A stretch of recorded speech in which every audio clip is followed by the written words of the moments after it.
So the talk is called Reclaiming $150 billion one person at a time, and I'll talk a little bit about why. Just a quick background. We build this thing and a whole bunch of other stuff, a bunch of software. But the way it works is it gets mounted above an entryway, which actually I can show you. Sort of like that, above any single or double entryway. And as people walk underneath it, we anonymously count people. So it sort of looks like this. It's actually a raw stream of like what the device sees. It's like sort of a super simple outcome, but it's a really, really complicated internals. There's about 800 individual subcomponents. It goes through a whole bunch of different calibration. But what we've found is there's like this like whole world of unmeasured space, and I had no idea. I didn't come from corporate real estate, but it turns out that corporate real estate has a lot of questions about how space gets used. So we thought that it would be kind of cool to tell you a couple stories from some of the people that we're working with. Okay, number one, the HQ problem. Number two, don't be a gator. And number three, this one's going to be a little bit not safe for work, but flipping the bird. All right, so there's an organization that's up in Seattle, and they have about 4 million square feet of space. And they did this study where, so they have sort of like a headquarters, and then they've got a whole bunch of satellite offices that are very, very close by. Each of the buildings are securely, they have access control that sort of like make sure that only those employees go through those doors. One of the things that was a problem, though, is they measured over the course of a year the total number of people who showed up simultaneously at any of their offices. And they did this by looking at some of their access control data. And it never exceeded, their peak was 39%. They had overbuilt 4 million square feet by 61%. It was a colossal waste of space. And around the same time, employees were complaining about not being connected to the core. And so they had all these employees that really wanted to be inside of headquarters, but they had all these extra satellite offices. So this gave them the ability to shed a number of those satellites and move employees to headquarters. Now that's not to say that employees were being lazy or that they weren't doing anything. They were typically traveling, or they were working from home, or they might be on vacation. These employees need space, but typically the way that we think about space is based on headcount. So I need to make sure that everybody's got a desk, or I need to make sure that everybody has a place to sit and do work, and that's changing. This problem of how space is used and how much is vacant is massive. It's way bigger than we initially expected. There's an organization that we work with. They built a $1 billion headquarters, and they overbuilt it by 60%. Their CFO is very concerned about how much space they have that's empty. And it was largely because they were planning for 100% occupancy.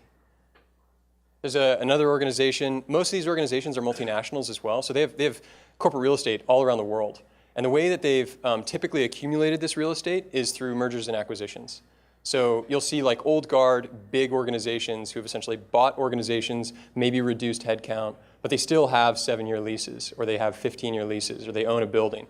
The problem isn't that they don't know that they have a problem. They know they have a problem. What they don't know is which percentage of their office space is unused.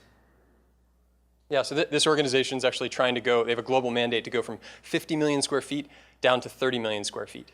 And then the third is very similar. So 80 million square feet globally, and they're trying to save $1 billion in real estate. These are very large numbers, but they require some hard data.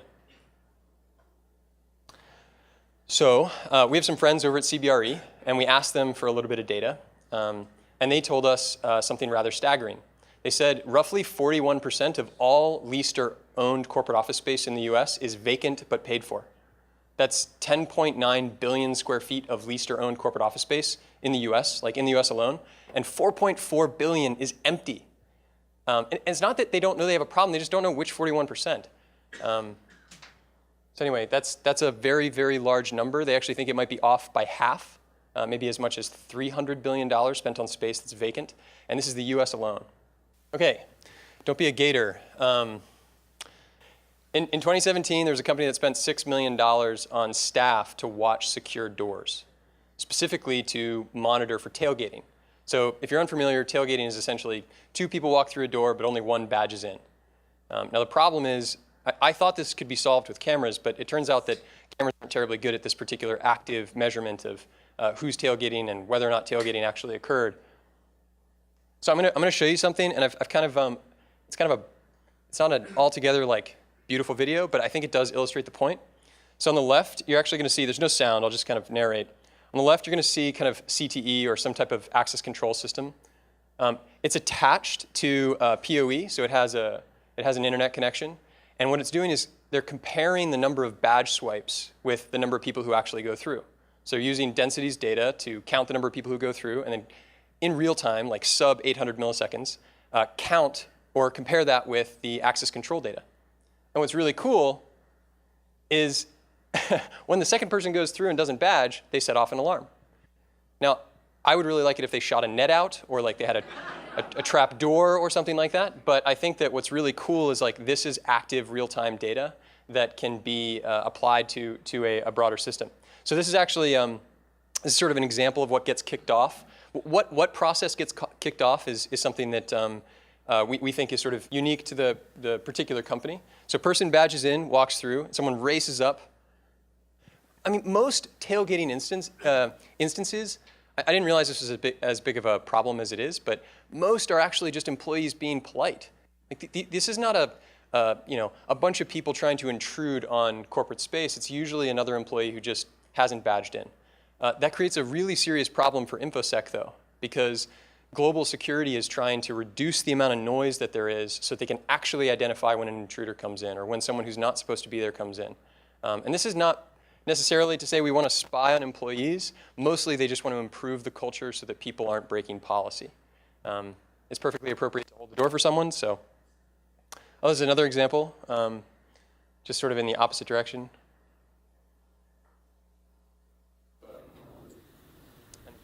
Okay, so this was really cool. We talked to a head of global security for one of our customers. He sort of feverishly came to our office and said, "I did it." And we said, "Did what?" And he said, "I solved tailgating." And we said, "Okay, what does that mean and why is it important?" He said, "Well, it's important because we've been trying to solve this problem for about 25 years, and it's very expensive to solve with giant turnstiles. So I've decided, now that I have it working with this people counter that's above the entryway sort of density system, I'm going to quit my job as the head of global security for this, I don't know, they're like a 3,000 person company. And I'm going to go do this full time. So we'll see where that goes. I think he might be crazy, but I think it's awesome." So we have a number of companies that talk about this. You may have experienced this if you've ever worked in a large office where you're wandering around looking for a conference room that's available. Being able to have access to the amenities that you need when you need it is something that causes a lot of sort of consternation, frustration, and wasted time. But it's actually really expensive. So we had a company tell us that they're going to spend roughly $9 million next year or this year on employees wandering around looking for an available conference room. And that seems like an eminently solvable problem. Okay, when we did a deployment, this is a financial institution. When we did a deployment, someone wanted to find out how the employees would respond to cameras being deployed. We're not a camera. We are truly anonymous. We don't know who you are. We can't tell gender, age, ethnicity. We have no idea who the person is, but we can tell if you're human and if we should count you. But someone pointed at our device and tried to convince someone, it wasn't us, tried to convince someone it was a camera. And this is what happened.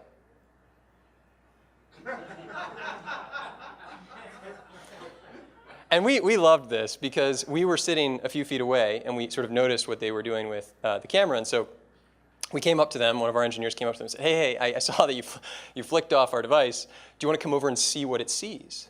And so we showed them what it saw. And now this isn't this same person, but once you know that it's totally harmless, people tend to dance. They try to trick our thing. It's a really it's a non-invasive way to measure how people use space, and it's rather fun to sort of see some of this. Now, what you're looking at actually gets destroyed locally on the device. So we don't stream this stuff. We don't store this stuff. But even if we did, it's anonymous. And the point is that you really can't put a camera in a conference room. You might be able to put a camera outside of a retail space or inside of a retail space, but it's difficult inside of corporate real estate. All right, so if this is so valuable, $150 billion in wasted space, tens of millions of dollars spent on productivity loss, security issues that are very serious.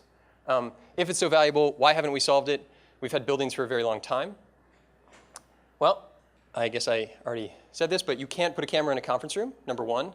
And number two, people are super weird. Now, we also, so like counting cars, imagine counting cars for a second. You've got cars zipping past a bridge, and none of those cars are going to like put their arms out. None of those cars are going to like hug another car. There's no car that's going to like take a phone call. But when you look at people, they do all of those things, and it's incredibly difficult to understand. So we had to design a system that was, one, really accurate, but also non-invasive. And that took an enormous amount of time. So you can see people moving in different directions. Giant TVs coming through and going into and out of a space. Now, this is actually very difficult because the human looks attached to the non-organic object. Sometimes it's actually environmental, so people hiding beneath particular hinges. We actually know the inventor of the hinge, that particular hinge, and it was a real bane of our existence for a while. Plates look like heads. I didn't know this was going to be an issue, but plates look a lot like heads. And so we were double counting in this particular space, and we had to teach our deep learning model how to make sense of plates. Also, there are people who, let me just move this. That happened at 3 o'clock in the morning, so cleaners show up. It's not just like when people are there. There's a very large trash can. And then sometimes they're not human. Sometimes they're dogs. And we can't count dogs. Even though they look organic, we have to make sure that like we can't count cows, or dogs. The thing that's kind of cool is we could technically count cows or dogs, but this is mostly focused on people. And this is the result. So on the left is computer vision. On the right is how our algorithm is interpreting what's happening. This all happens locally on the device in real time, or relative real time. You're able to essentially see in real time how many people go through a space. Yeah, so it's sort of our perspective, like why would you ever build any space without knowing how it gets used? We have spent an incredible amount of time, effort, and money building remarkable cities. It's sort of our perspective that like if New York knew how New York was used, then New York would design itself differently. So the question is like, how can you figure out how to get a device into all of those relevant human spaces so that you can help improve the systems and optimize the space? And obviously this is not just relegated to the US, it is colossal. We have trillions of dollars of physical infrastructure and very little visibility into how that space gets used.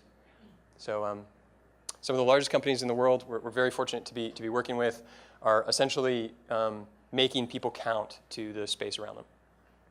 So that's thank you.